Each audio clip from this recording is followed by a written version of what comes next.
Thank you so much for today's panel discussion. We have Dr. Neelam Gupta, the president and founder of AROH Foundation, as the moderator. Before we start with the discussion, I would like to introduce Dr. Neelam Gupta. Dr. Neelam Gupta, a catalyst for transformative social change, leads as the president and founder of AROH Foundation, an esteemed non-profit organization empowering marginalized communities across India. With a distinguished PhD in agricultural sciences and an important, impactful career spanning over 2 decades, Dr. Gupta's journey commenced after spanning over 2 decades. Dr. Gupta's journey commenced after a thriving tenure in the printing industry.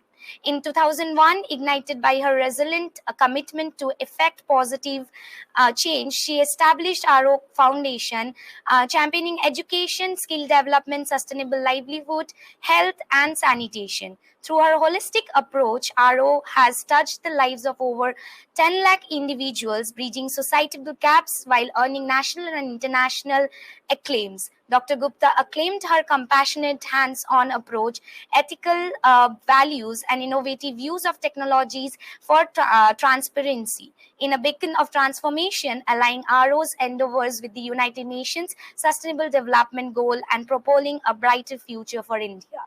Furthermore, Dr. Neelam Gupta's unyielding dedication to social betterment has gathered an impressive array of accolades, including the World Women Leadership Award and the prestigious Ujjain Samman. Her outstanding contribution have magnified AROH's foundation impact, shaping her into an influential change maker, the visionary leaders. We are glad to have you on board, ma'am, and AROH Foundation as the summit partner for Changemaker 20 Summit under the G20 presidency of India. Over to you, ma'am. You can carry on the discussion.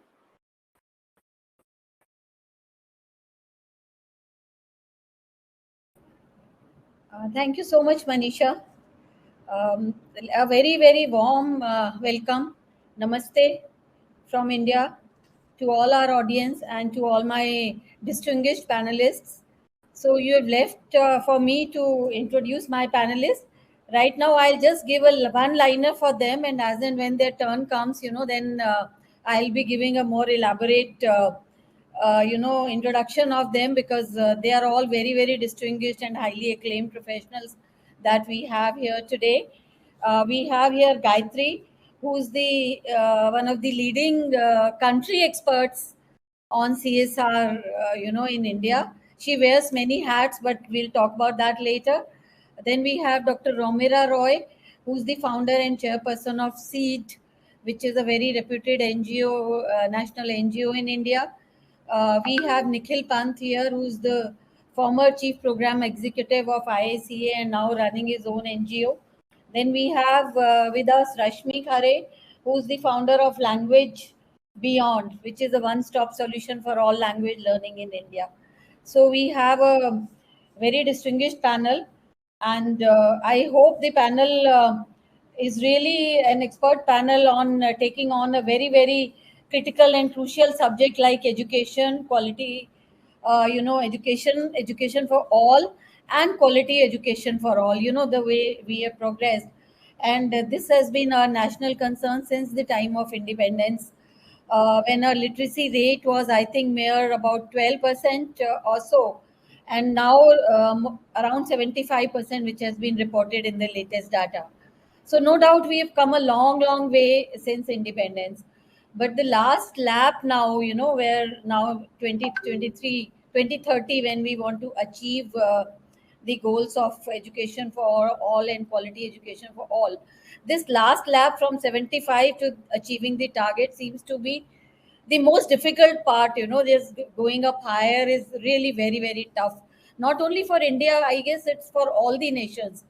That is what the data says. Everybody is struggling to achieve that, to conquer that last height. So there are, of course, the daunting challenges. Our country, especially India, has made education as a fundamental right. We have made a promise to our children of giving free and compulsory education to all children between 6 to 14 years of age. We have rolled out RTE Act, Right to Education Act, around 13 years back. But somehow we could not keep our promise. It's very, very evident, Our children are still, not getting that kind of quality education which they should. Today, we lag behind in our achievement of SDG 4. When we talk about inclusive education, especially, although quality education for all includes inclusive education, that means it is inclusive when it is for all, but yet enough weightage has been given as a target on inclusive education. Inclusive education means including different groups, but we witness that our special children who are differently abled, they are not going to school, schools are not rather taking them, and we see that girls are being denied access to education for various reasons. They are having difficulty in going to school. They drop out more often. They are not getting equal opportunities. We find people from communities like transgenders, LGBT communities not getting enough equal opportunities for education. And we find also people from different strata, from poor background to other, tribal backgrounds and other communities, not getting enough and equal opportunities for getting quality education. So our diversity is also our challenge. We are facing a lot of challenges in achieving this goal. Now it's high time that I feel specially that we have to fix this broken promise to our children. How do we fix it? How what are the steps that we need to take as a nation, as a society, as individuals, so that we can achieve this target of quality education for all? And we all know that attaining this quality education is the key factor uh, to break the cycle of poverty, to get the country to the heights of development that we talk about, the economy that we talk about. And more than any other country, I guess you all know that India is at the threshold of a change, being the youngest country, being having the demographic advantage, as 65% of our population is around 29 to 30 years of age. So there we have a big advantage. And in case we achieve, when we achieve this quality education targets, so we can imagine the kind of change or transformation it can bring at the national level itself. So I think this particular topic is very, very important, significant, critical for discussion, for getting to know it better. Basically, where we lag, what we need to do, where we stand, what are the challenges, what are the way forward to achieve that. So some of the things that could be the reason for low achievements, could be inadequate infrastructure, low enrollment rates, especially in the higher education, quality of education not being met out because of various reasons, and gender disparities, other disparities, digital divide which has happened. So all these factors are contributing to the low achievements of SDG 4, and the large disparities amongst different population groups, as I just mentioned, they remain pervasive. Almost half of the, just to give you small data, almost half of the countries with where data is available, that's another challenge, that data is not available, records are not available. So for the countries where data is somewhat available, half of the countries have not reached gender parity in primary school completion. Disparities by location and wealth are very stark. Only one third of our countries have reached parity in primary education on the basis of those indicators. There is a divide between rural and urban students, and only one sixth of the countries have reached parity between the poorest and richest households. So it's not only about India, it's about the global challenge that we are talking here. And as we all know, COVID 19 has been another havoc in our lives, which has pushed back our achievements to a great extent. And worldwide learning and well being of children has suffered. And in some countries, it is seen that it has reversed the progress of our goals, especially SDG 4. And the pandemic further slowed down the entire progress of SDG 4, especially because education suffered maximum as children were sitting at home not learning, and as the mode of learning changed, the digital divide further threw up several other challenges. So let me not go forward, and I want to hear from you all. Just let me introduce the word National Education Policy 2020, which is forming the base of our progress in India as far as SDG 4 is concerned, because it has been claimed or hailed as a visionary policy, and it has given us several insights into how inclusive education is required and what kind of steps government is thinking of taking inclusive education forward. And it has even set up a kind of inclusion fund to accelerate the progress towards inclusive education.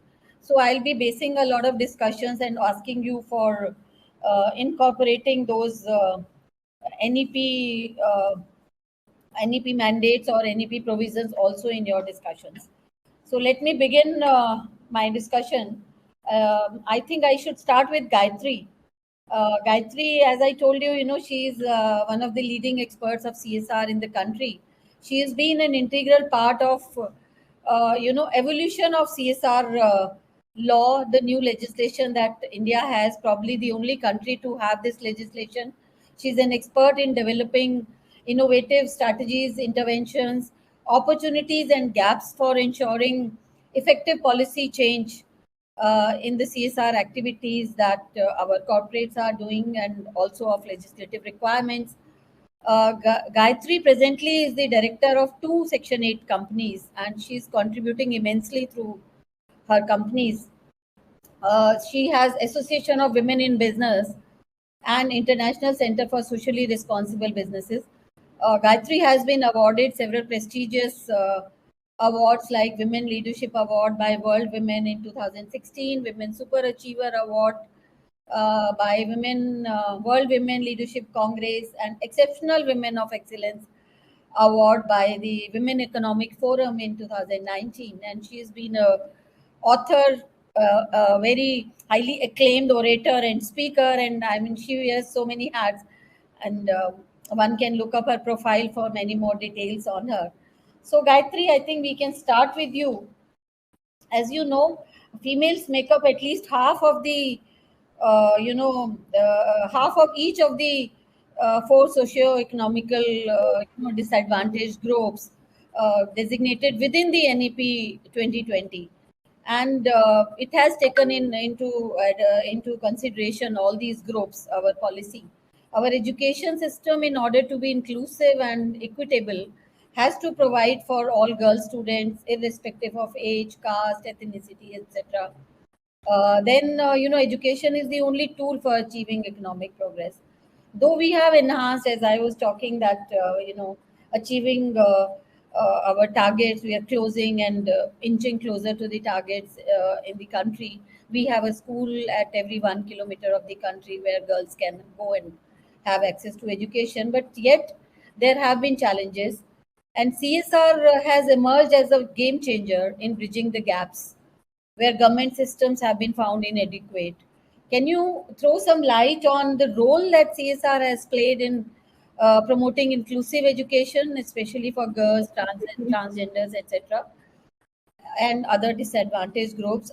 What are the specific provisions in CSR that we can look at for furthering the inclusive education agenda, and how corporates can take up this type of agenda forward? Maybe you can throw some light for 5 minutes, then we can come back to you for more insights, Gayatri. Thank you so much. Sure. Thank you, Neelam. Thank you. At the outset, let me just begin with thanking you and Changemaker for this opportunity given. And I think including CSR in inclusive business, inclusive education, which you have done by inviting me here, as you rightly said, it has been a paradigm shift. It has been a game changer. Though government has had many education policies, many education initiatives towards bridging this gap, but CSR has definitely emerged as a very effective tool in creating that kind of impact which is required in this country. I would, say that the companies, a certain class of companies who have been mandated to do CSR, are doing CSR. And initially there was, because, shifting from philanthropy to a mandate was a roller coaster ride, was a different process for companies. So companies took education as a low hanging fruit and started doing certain projects, with reference to infrastructure, or with reference to distributing books or midday meal schemes and all. Inclusive education was far away in their mind at that time. I'm talking about when the act was enacted in 2013 and was effective from 2014 onwards. So around for half a decade, we are 1 decade away from this enactment now. So around half a decade, companies were looking at education as a low hanging fruit, just doing it because impact was visible. When you construct a school, when you construct a building, it can be seen easily. But now, I would like to share some data. The role which is played by corporates and CSR towards inclusive education. The data says that India has utilized highest, share of its mandated CSR fund in the field of education, followed by health and rural sector. From what I went till now, since 2013 till 2021, 22 data is yet to come. Around 30,000 crores of CSR fund has been, contributed towards education. So even a survey which has been recently conducted in 2022 by, EdNext Tech says that almost top 100 companies, they still want to invest towards skilling and education policy only, because they see that gap, you know. And when we talk about inclusive education, that is including girls, including transgenders, including people with disability, including all other kind of employability skills in the conventional education system. Now the companies are coming off, and they are just getting into that awareness mode, and they are listening to implementing agencies who are getting such kind of projects, and they are willing to direct their funds towards that kind of capacity building, that kind of creating that kind of ecosystem. The data also says that companies are willing to contribute their funds towards college dropouts. Almost 22.8% of companies, 20.4% of companies are directing their funds towards women education alone.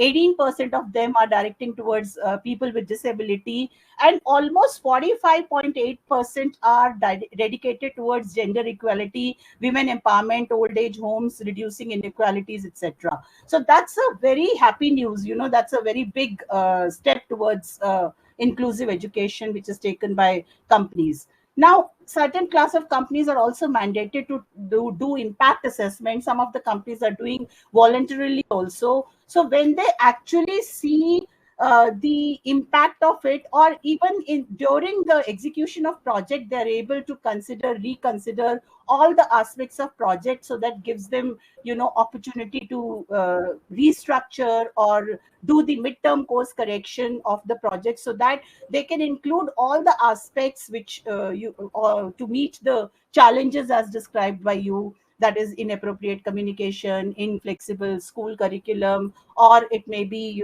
just interpretation of the misinterpretation, I would say, of the word inclusive education, or lack of trained teachers. So initially, like, companies were not willing to spend money on train the teachers program. Now they are doing that train the teachers program also. They're doing a lot of awareness exercises, awareness courses, and they're also of course proper infrastructure dealing with midday meal scheme, and other taking care of health and nutrition is another aspect. But yes, I would like to reiterate and end up by saying that yes, CSR is here to stay, would contribute towards education, and the future is very bright, because more and more companies are inclined towards spending towards this towards inclusive education. So as you said, education for all, which is the slogan of millennium, will definitely be achieved, and CSR will definitely play a very important role in that mechanism.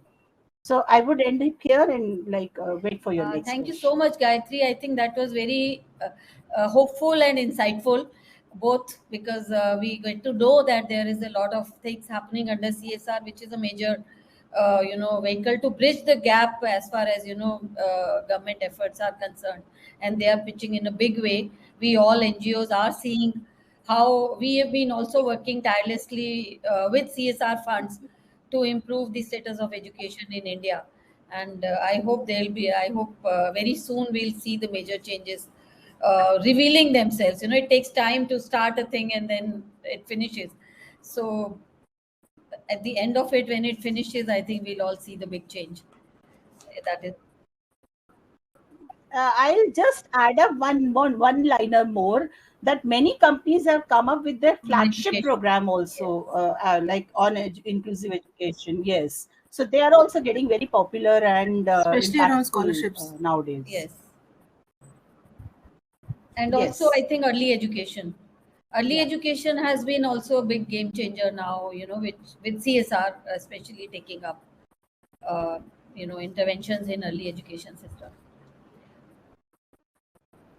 And girl child in rural places, like for example Nu in Mewat, people were not letting their daughters go to school, but certain CSR projects have made it such impactful that now Right. villagers are willing to send their daughters to school, and girl child is getting, children are getting educated, and it's really created that kind of impact Right. which can be Right. seen to be believed. Thank you so much, Gayatri. We come back to you. I think we go to Dr. Romira Sure. Roy, who I said is the founder president of SEED, an NGO which is working pan India on various CSR projects and government schemes. So we call her a sociopreneur who's striving to bring about measurable social and economic impact through implementation of socially responsible projects. So it's all social over here for Romira. And her primary focus is on women empowerment and skill development. SEED is her brainchild that incorporates her philosophy of enabling businesses to achieve incremental growth and responsibility towards the society. The organization SEED is a one stop solution for robust social interventions today, and it is one of India's leading integrated implementing agencies. Romira has been conferred with several prestigious awards, including Dainik Jagran Iconic Award 2023, Social Entrepreneur of the Year by Mahatma Awards in 2022, Social Leader of the Year 21. I think all years she's been being awarded various prestigious awards, and social entrepreneur, then Sabera social and business enterprise responsible awards, etc., etc. I think it's a long list, Romira. Congratulations.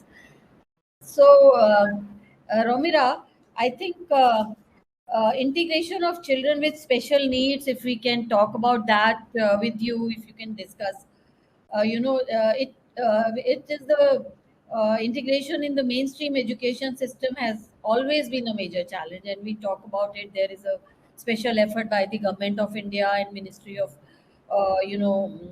POWs. There's also PO. People, persons with PWD, sorry, I was forgetting the name, has been formed. It has been a challenge. So, though the stated goal of our education policy is to integrate the physically and mentally challenged uh, with the general population as equal partners, to prepare them for normal growth and to enable them to confront life with courage and confidence. That has been part of our policy. Do you think we've been working in the right direction in this regard? And uh, apart from a lack of implementation of inclusive policies and resources in schools, the existing laws in India also are not very clear about the laws about how to deal with persons with disabilities. They are not clear. How do you see this entire scenario, and what do you think can be done to achieve the goal for education of for all, as far as people with persons with special abilities are concerned. First of all, ma'am, thank you for the very generous introduction, and also thank you for having me on this very panels with such wonderful speakers. Gayatri, ma'am, in fact, just ahead of me highlighted, I think certain, certain, should I say, parameters which are across the field of inclusive education, whether it is awareness, whether it is access, and so on and so forth. Now, there have been 2-3 important factors that we need to look at when we look at addressing the community which is disadvantaged in terms of ability. Right. The one is, for a long time we were looking at girl children, how to get them mainstreamed, how to look at bringing them into the main fold, how to create awareness and access for them to come into school. We are now looking at a space where we, both as a nation and more importantly as a community, need to acknowledge it. Just because you may be slightly slower in learning or maybe physically challenged doesn't mean that you cannot achieve great things. So first, there is of course social acceptance of people with different disabilities or differently able people within our own community. Even grown-ups, for example, access to certain places is also something which is, in the Indian context, a new discussion. With that, when we try to incorporate it into education per se, most of our schools, forget about the older constructed government schools, even the newer constructed both government and private schools, when we are constructing them, we do not incorporate the need for what would the requirements be for a child who is, say, physically at a disadvantage. That's just one aspect of disability. There are also learning disabilities. I mean, disability is a very huge spectrum. And given the pressure of population, unfortunately, in our country, we are not, we don't stop a minute to consider, reactions or, particular frameworks for each person, because just the numbers itself, is mind-boggling. So I think the first step itself would be, like you rightly said, clarity of law, which is something that we've been grappling with. A first step would be to try and bring it up to speed with the UN CRPD, which is the Common Universal Law for people who are differently abled or disabled. Secondly, of course, awareness, which the government is doing at its level, but social sector players, NGOs like us also play a key role, not just at the rural level, but urban level also. There is a requirement for creating awareness about how you can engage and motivate any child or any person with this with a problem.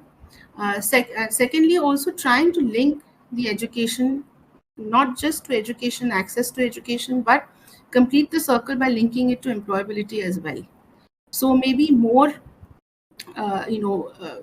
changes in the curriculum, looking at skilling, for example, for such people. Also developing curriculum which is universally designed for learning. There are several models available across the UN spectrum in other countries, which we can look at collaborating with and try and implement those as well. For example, having, say, the books available even in regular schools in Braille.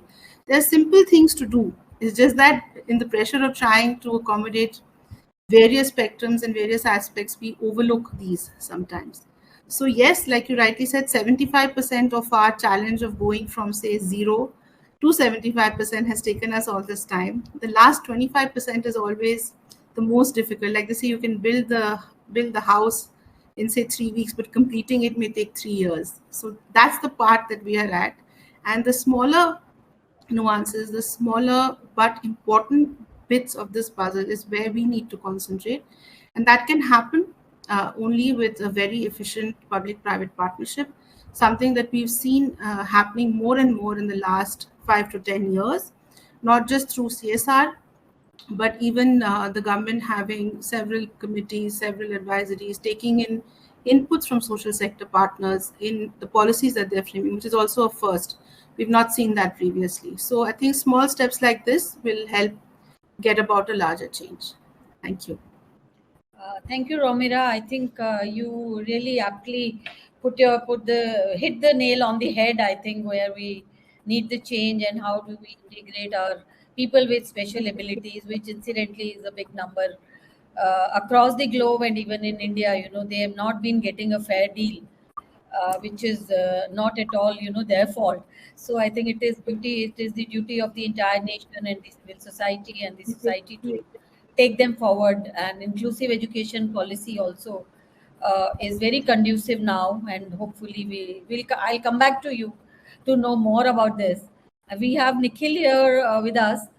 Nikhil, finally you've reached. Nikhil had been traveling and he just landed in Chennai, and he is so gracefully joined us. Thank you for joining, Nikhil. So I'll just introduce. Welcome to you, Nikhil. Thank you. Thank you. Am I audible? Am I audible? Yes, I think you are in. I have used technology to the hilt today, from the airport to this place, to keep hearing what everybody is saying, because whenever I get my chance, it needs to be in the right context. Otherwise, I'll just go haywire. No, thank you so much. I think we can start with you now, and we can hear what your thoughts, valuable thoughts. So Nikhil is the founder, member, and chief executive officer of REACHA, which is one of its kind grassroots NGO, community-based voluntary organization that is today bringing innovation in CSR implementation, impact, and reporting in the country. And he is delivering transformative CSR projects across India. I guess I know Nikhil has been working in remotest, corners of Jammu and Kashmir, where the terror strikes, and amongst the armies. I guess you end up protecting along with the army. You are also dealing with this kind of protection of people over there by conducting projects, executing projects on education, skill development, and including a path-breaking, award-winning initiative with the Indian Army in Kashmir since 2016. And Nikhil has been a founder member of REACHA since 1992. He also has another NGO, Lakshya, which is also taking up, the other kind of requirements in India. So both of the NGOs are now dealing with a lot of social development aspects from end to end, right from planning and designing to execution to monitoring and compliances. I think you are covering the whole spectrum of requirement of social aspects in India. And Nikhil also has been the former chief program officer, National Foundation for CSR under the apex body IFCA, Ministry of Corporate Affairs. He has played a key role from government side in formulation of the nationwide CSR policy, legislation, rules, policy, strategy, and compliances. So Nikhil specializes in also CSR grant management, I guess, with the big corporates like HCL Foundation. He is lending a big support to them on rolling out projects where they are required and doing justice to the CSR grants, monitoring, evaluation frameworks, etc. And currently, Nikhil is involved in compliance to impact with sustainability. I guess, am I right, Nikhil? That is advising to governments, corporates, NGOs, academia on CSR and sustainable development. Wow, you're doing such a lot of work, I think, in that, running around from one end of the country to the other on that. So, Nikhil, I think what we would like to learn from you is, as you know, our new education policy has devoted a full chapter on inclusive education. It calls for respect for the unity in diversity and respect for local elements such as local language, local stories in curriculum, pedagogy, and policy, always keeping in mind that education is a concurrent subject. This will make the students grounded in our culture. Being an educator yourself, and I have personally seen how you have been working on the curriculums for the local relevance, local context, and ensuring that what we deliver to the students is relatable and understandable, rather than some jingo and something which they don't understand. So what do you think are the ground realities in India and the challenges as far as inclusive teaching learning process is concerned. What could be the solutions that can work on ground and result in quality education for all by 2030? And are the schools hiring properly qualified trainers and teachers and educators? That is one of the major gaps, I guess, in achieving inclusive education for all, because the trained teachers are not trained enough to handle inclusive education and diversity that we have. So how do you see the entire scenario, and what are the challenges that we are facing in that? Could you throw some So light? first of all, yes, and definitely, Neelam. First of all, thank you very much for having me here, and I am so glad to see my former colleague Gayatri. Also, I heard her speak as always, very authoritative on CSR, and Romira also is a dear friend. I cannot first but say my sincere thanks to Dr. Bhaskar Chatterjee, who's our guru and our mentor. Under whose guidance Gayatri and I remember Neelam, you also interacting so closely with us in the ministry in those early days, and it is now 10 years of CSR. This is the 10th year. And inclusive education, in fact, is also very close to my heart because in my own blood relation, in my own family, my bua and chacha, they were mentally retarded. And I grew up in a family where it was love and affection within the family that begins the transformation. So I would begin from there, because if you are yourself dealing with this situation, then you know and how much love and affection can actually show the right way to the children who are with different abilities, and in many ways they have more abilities, I think, in focused areas than some of us who think that we have more abilities, is what I would like to begin with. Second is that I have been a school teacher for 15 years. After my engineering, I left my job and I became a school teacher in a primary school, and I taught children. And I went and I read a lot about what J. Krishnamurti says about education, Aurobindo, Mahatma Gandhi, Howard Gardner, Maria Montessori, and all of them.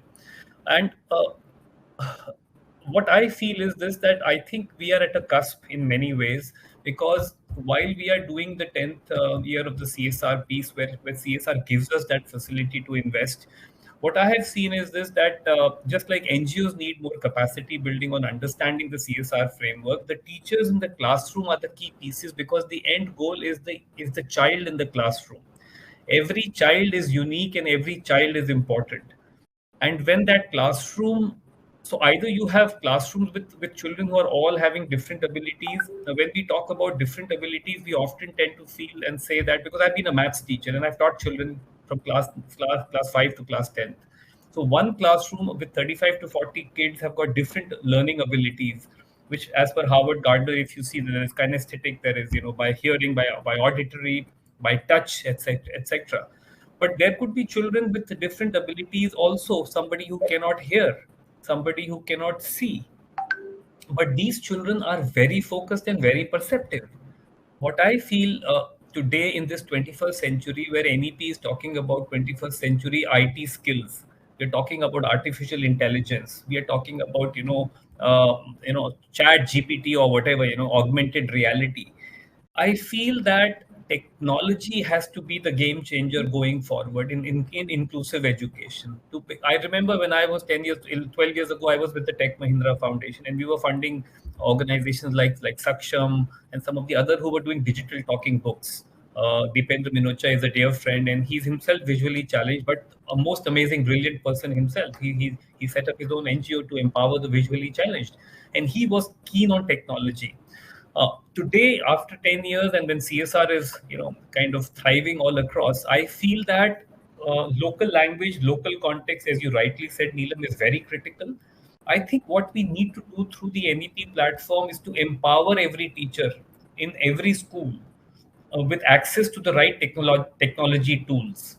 Because in the classroom situation, eventually, whatever we may discuss about policy, grant giving, it is the teacher and the child that makes the difference. So I am speaking right now as a teacher, and I'm also speaking right now as a parent who's a father to a son, but also as somebody in whose own family such children have grown up. As I said, my bua and my chacha, and it is critical that empathy, the element of empathy, for example, with the teaching learning process, and within that framework of empathy, If technology can come in as part of the capacity building process as a subset of NEP, I feel that is the key enabler that we have to look at right across. And if teachers through various government schemes and through various government portals, I'm seeing, you have foundational learning coming in, you have focus on so many things. I feel that technology, obviously not to replace the teacher. In between, there was this huge thing on ed tech, the big screens in classroom and the teacher being removed, which was something which I used to feel very, very sad about, having been a teacher myself. I like the chalk and the blackboard, because you have to write it. You have to make children write in copies.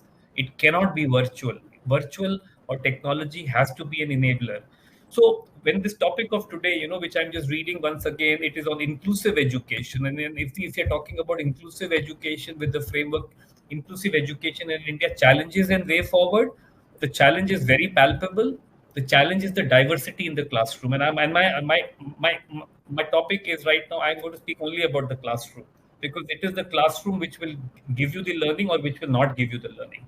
What all we need to make sure that the teacher is suitably empowered, the ecosystem is created in the school, that every child with different abilities is able to absorb the core concepts of that subject. So I was a maths teacher. If I'm teaching two-digit addition, I need to have the tools that when I'm teaching in the 40-minute period, can I use technology and the apps and whatever you may have, that every child feels that it's like a one-on-one to that child.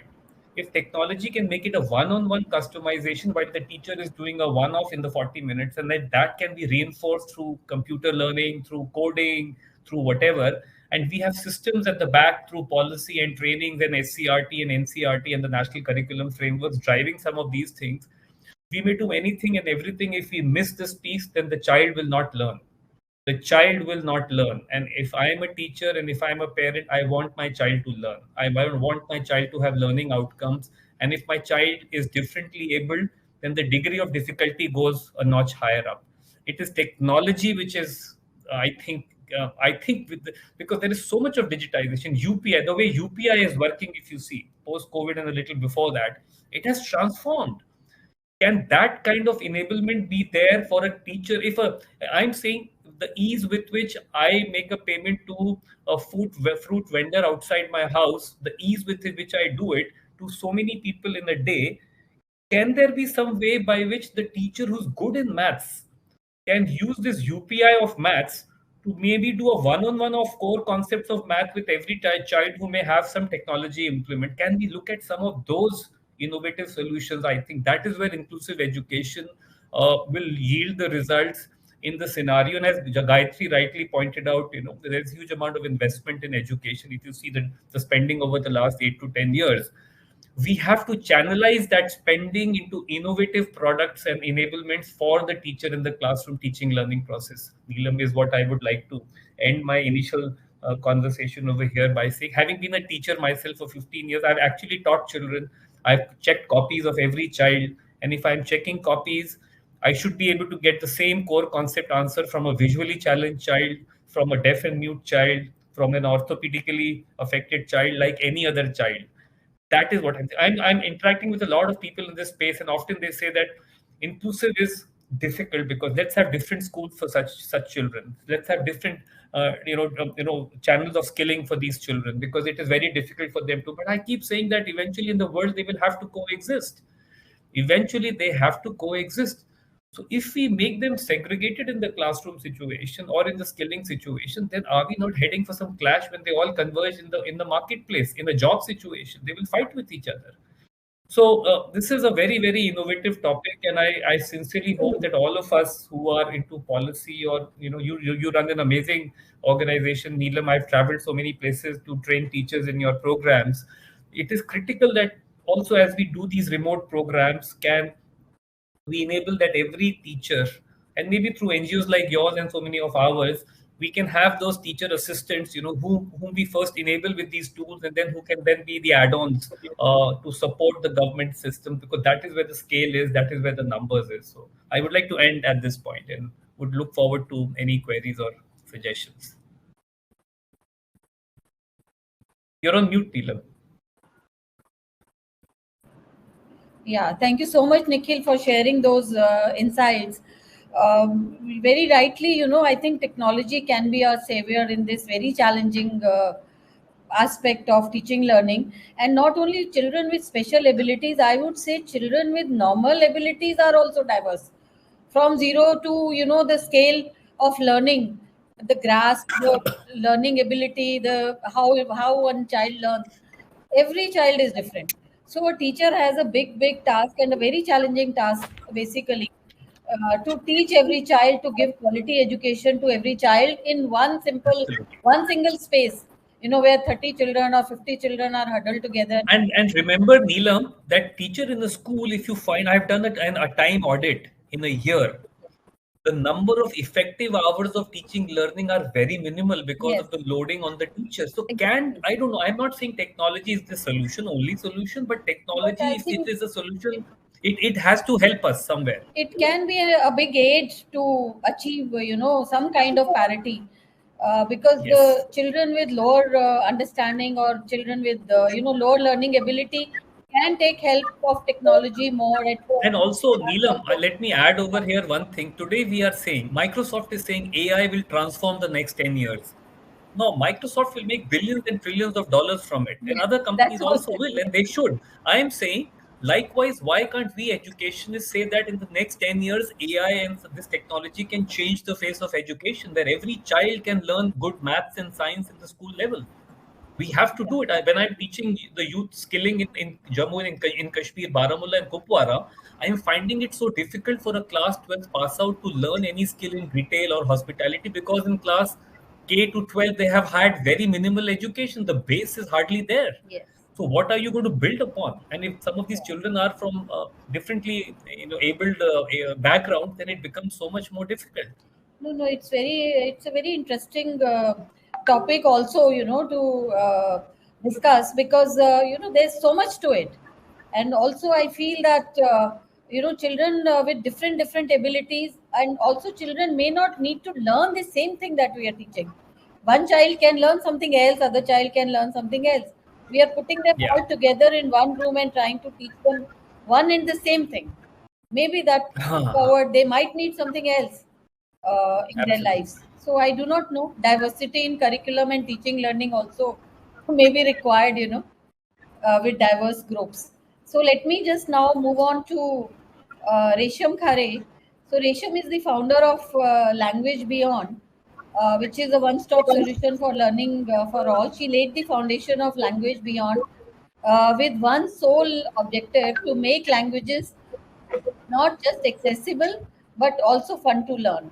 5 years ago, she had a vision to expose people irrespective of their age, social backgrounds, or academic proficiency to various foreign languages.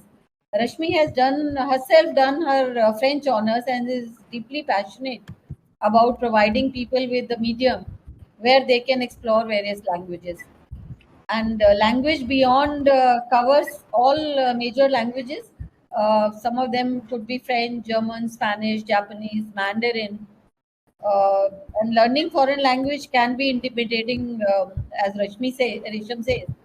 And therefore, they ensure that their classroom is a place where students feel safe, comfortable, and confident to learn. And she's been able to achieve that by maintaining a balance between activities, written and oral lessons with her students. So welcome, Resham, to this discussion. Let me just,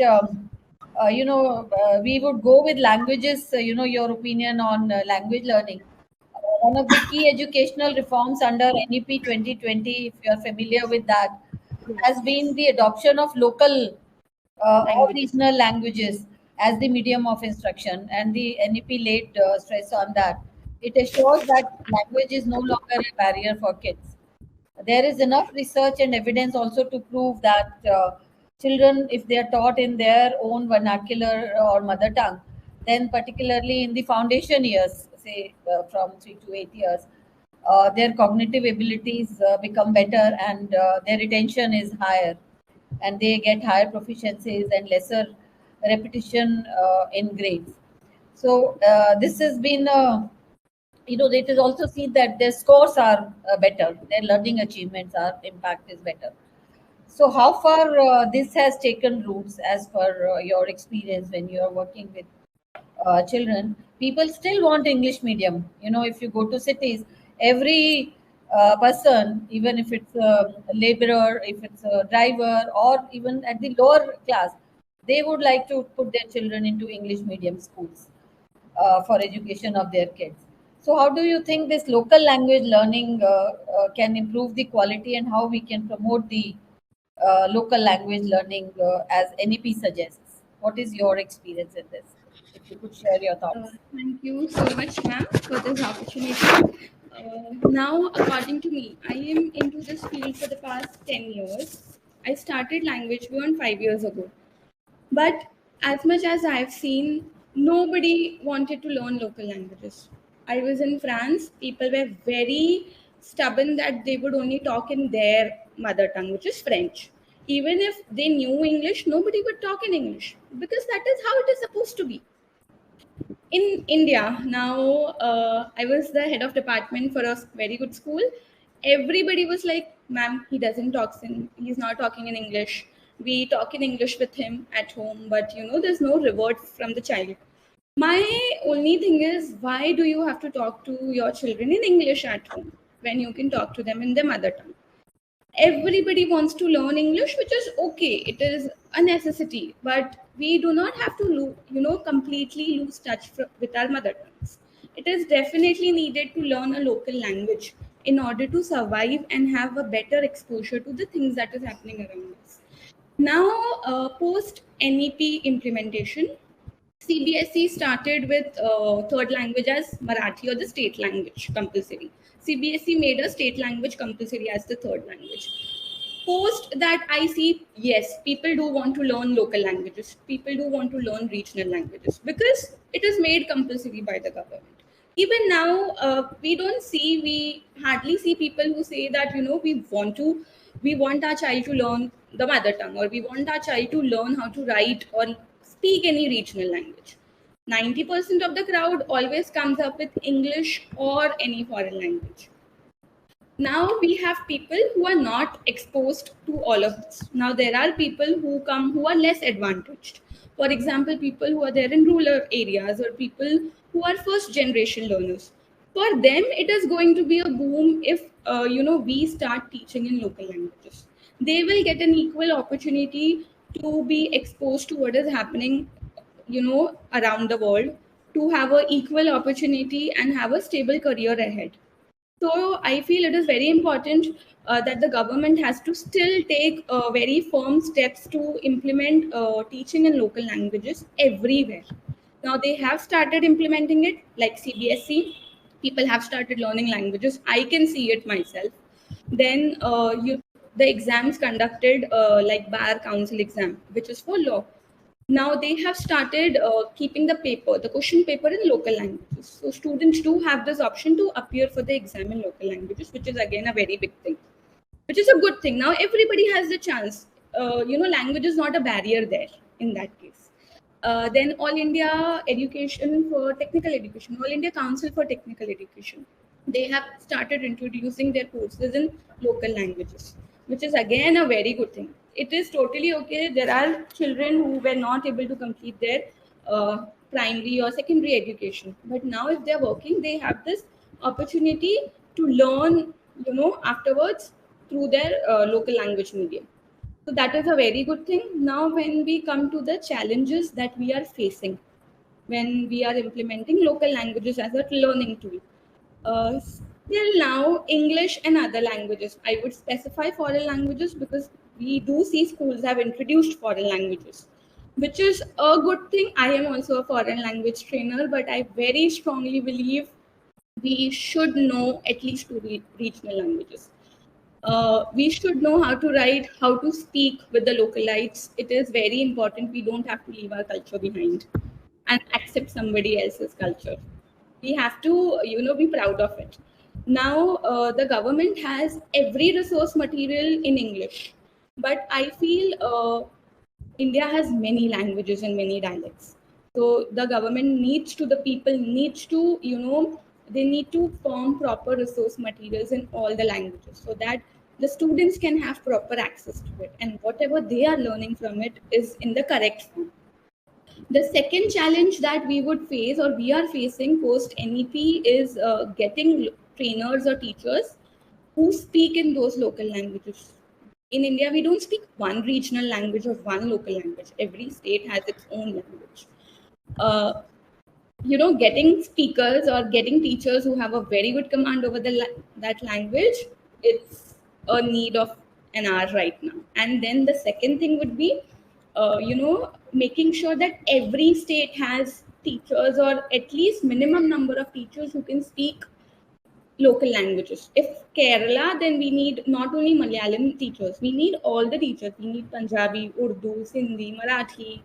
We need every teacher, because we cannot say Kerala mein only Keralites are living. We will have people who are from a different state or who have a different mother tongue. So, in order to make sure every child from every corner of the corner of India gets a fair chance at education, that is only possible if we work on making sure we have enough resources for it.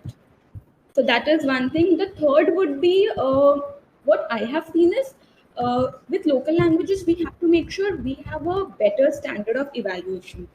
Now, this sector, it's not, I don't think we've invested our time in that if we compare it with other languages.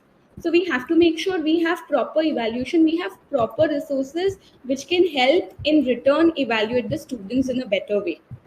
Now, when a student learns in a local language, what happens? The student has a better confidence, motivation level, and the student in return gives higher attendance. This is what I've seen personally here in my center. When a student comes to learn English and I just speak in English with him, he will not understand the word. But if I communicate with him in his local language and I then try to teach him something, he understands it in a better way. He feels comfortable and he enjoys learning it. If I just start speaking in English, he just run away. So teaching the child in its own local language would help the child understand better and be comfortable. Second thing, I feel it would help in involvement of parents also, better involvement of parents. Because then we cannot expect everybody to know English or any language. Local languages, everybody knows. 90% of the crowd, 90% of the parents will know it. So it will, lead us to more attention from the parent side. And the third would be, every child, no matter where they live, whether it's an urban area, whether it's a village, everybody will have the right to education, which I feel everybody deserves it. Which is a very basic thing, a very basic right, but still I have seen people, ladki ko nahi padhana hai, beti ko nahi padhana hai. We cannot put our children in English medium school, which is, I don't know why it's become so important that we have to put our children in English medium only.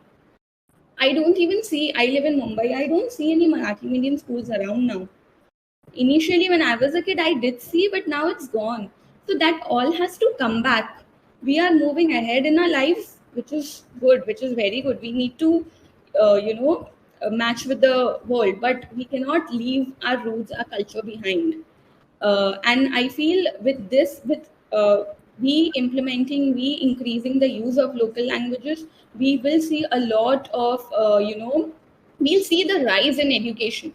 Now, if there are only 60% who are getting the education, we might see a good rise in them. Everybody will get a fair chance with that.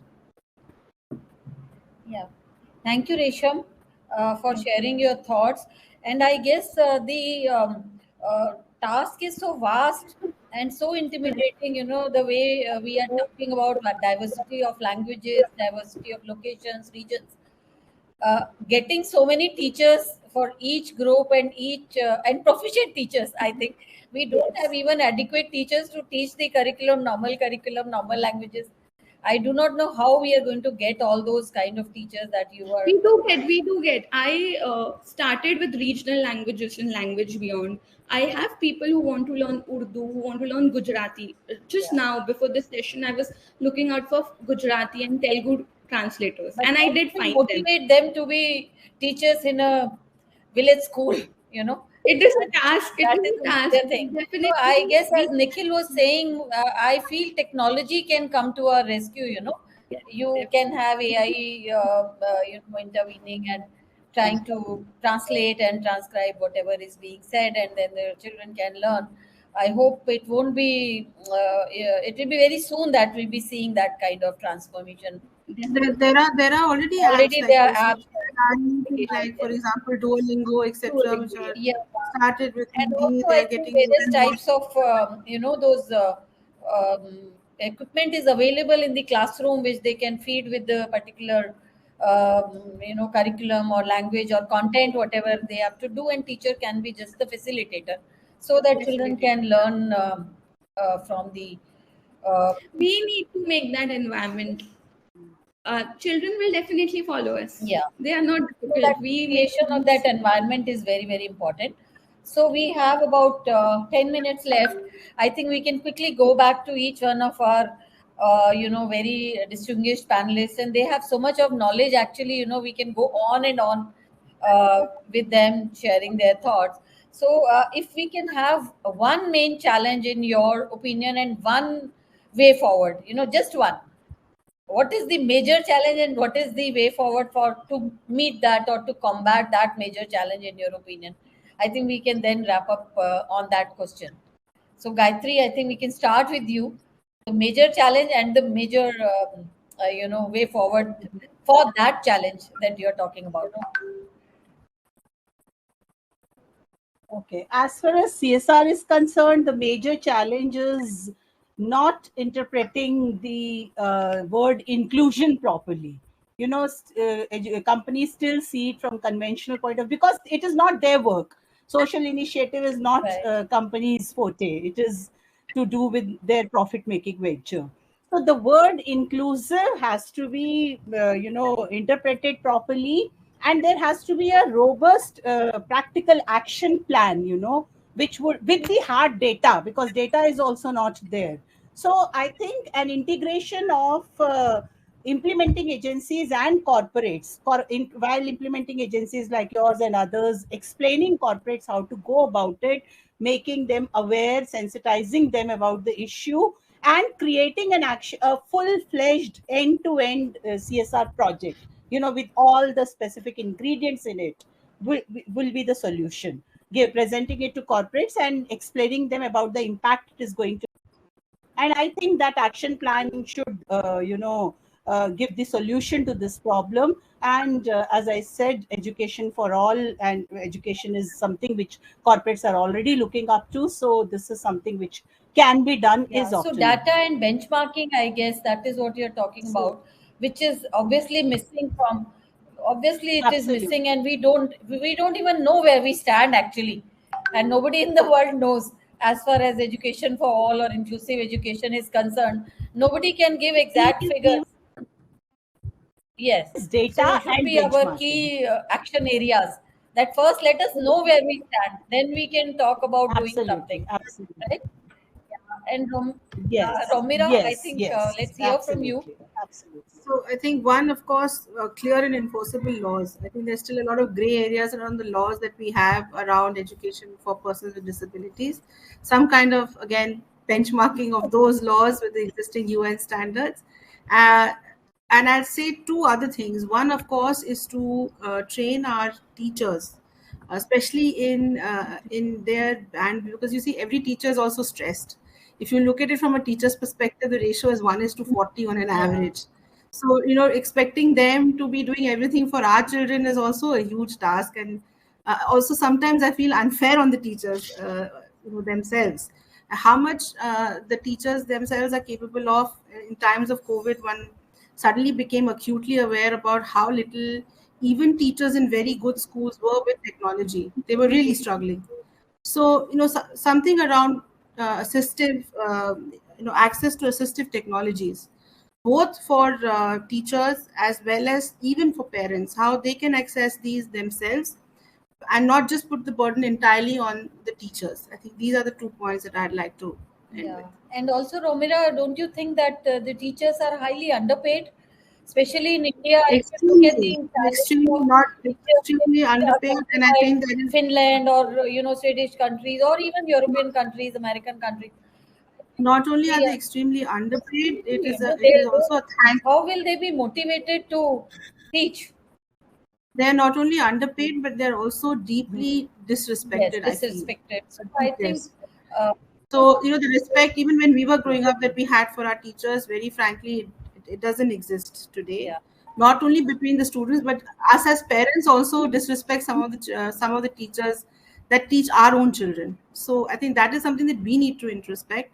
And like say Nikhil, if he was a teacher for 15 years and he values it so much, there are more people like us who should opt to take up teaching as a profession, and it should be viewed with more respect than it is today. But they also have a livelihood. They also have to make both ends meet. Only exactly. So there's a passion will not let them survive in this world. No. So we have correction adequate, remuneration or adequate, So the pay commissions and the UGC schemes need to look at it. Yes. From a government perspective, but I think that the private players themselves, the private schools themselves, even CSR grants when they come, when you start negotiating around budgets, it shouldn't be around how much you're paying your teachers. On a lighter note. Of course. Yeah, Nikhil. We'd like to hear from you. So I think I missed one person who's a very critical piece in this entire chain. Am I audible? Because I lost in between. I'm back. Huh? Is the school principal. The head of the institution of a school is the key person between policy above him or her and the implementation below. So I focused on the teacher and the child and the role of the family with love and empathy, but the sensitization of the school principal is absolutely critical. And if we can do through technology, through other things, under NEP, and what Resham was also saying, local language is such a powerful, tool in the early ages when the brain is evolving, and 90% of the brain develops by the age of 6 or 7 years of age. Local language, and if you teach the core concepts of subjects in the local language, that the concept is not dependent on the language. It is the core element of the topic. So if I'm teaching maths, and I come back to maths because I've taught maths for primary school children, I used to actually teach them in Hindi.